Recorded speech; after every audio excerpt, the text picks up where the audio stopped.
Okay, good day everybody. Welcome to brass haul number 13, which is the first one being videotaped. The previous 12 brass hauls were all just blog entries on my website. Anyway, this brass haul number 13 is all about the Shotshells, which we're going to get back to in a second. So, over to what we picked up at the range when we went shooting on Sunday morning for the first time in 5 weeks.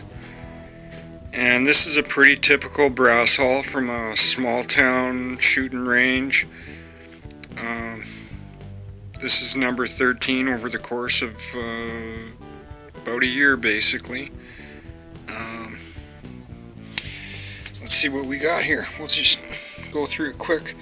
Some oddball steel cased Berdan primed 45 auto, which is no real use to me other than I'll keep a few for my case collection. Small primer pocket commercial 45 auto, large primer pocket 45 auto, which is all cool because I got a 1911. We'll come back to the 223. A bunch of not regular brass 9mm, mixed head stamps, of course, all this stuff. Some aluminum 9mm, which I already have a large stash of, as well as the brass. Looks like a this is 40 Smith & Wesson, which I didn't think I had that much of. Anyway, just a small sample to have on hand. And then rifle brass, 243, which I have a rifle.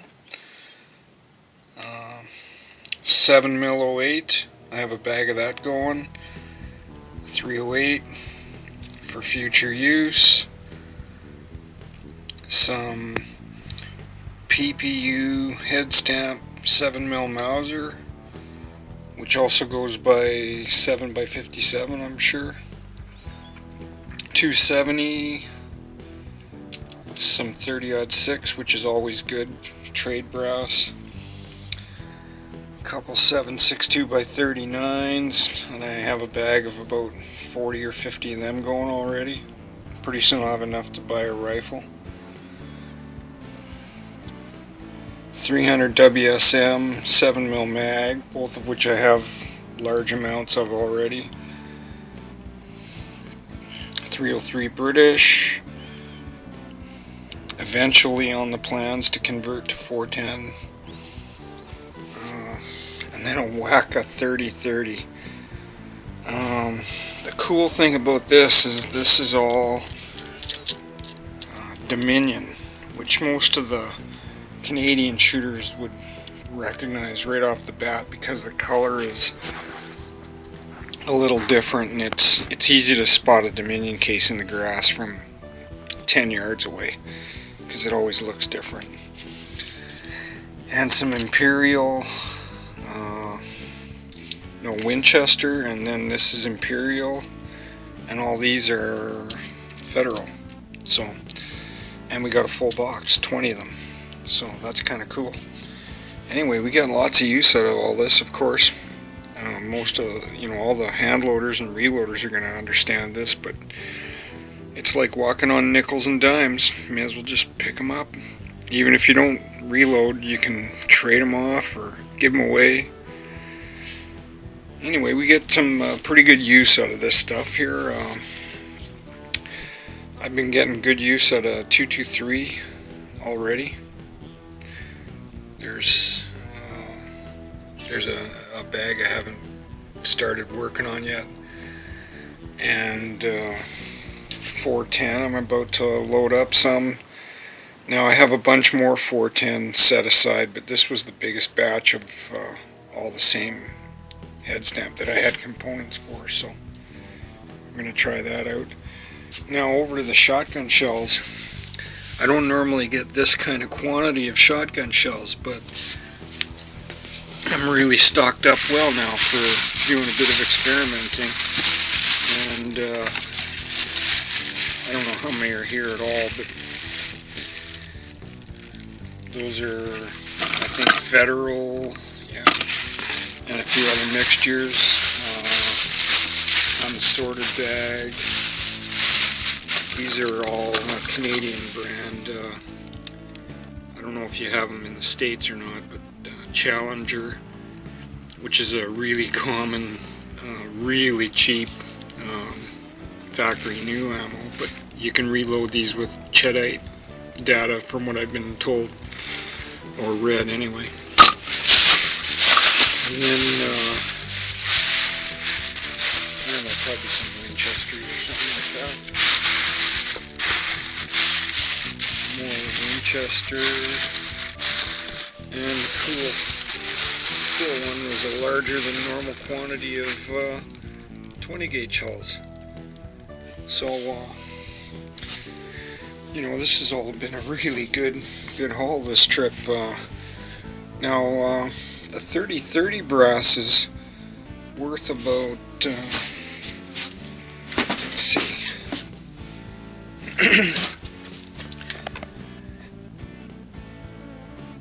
Right there on my computer, from Western Munitions, which is a seller out in Western Canada that I've dealt with before. It shows as I don't know if it's focusing, $26 for 50 once fired 30-30.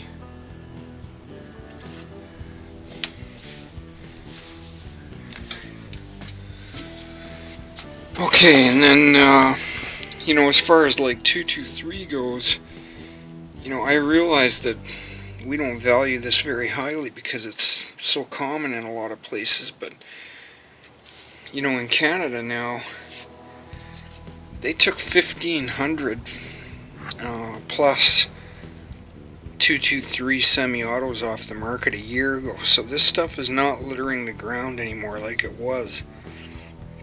So about a year ago I started collecting it, and now I have a good selection, you know, probably a couple thousand 223 of all kinds of different head stamps to experiment with in my bolt action, which, you know, is fine. I mean, I'm never going to need to buy 223 brass ever again. And I separate it. I've got the nickel ones kind of set aside so I can maybe do like subsonic loads with them or something, and then regular loads with brass, or, you know, I haven't decided yet. And there's just a sample of a nozzler that I separated all because some of it's I'm going to end up trading or selling. And this was kind of cool to me because I got 6 Seiko brand, which is a new one on me. I didn't know that Seiko or Sako had their own brand of ammo going. Anyway, that's a look at brass haul number 13. If you want to look at the other 12, there's pictures and text and whatever on my website. Okay, this is a bit of a follow-up to the brass haul video, just to show you how it kind of adds up over time, because I'm getting ready to do a brass cleaning batch, which I do about once every 3 months or so.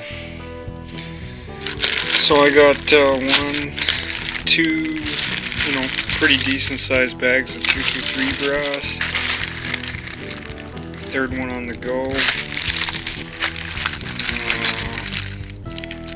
Looks like 308 based rifle cartridges, probably 30-06 and a few mix and match, whatever.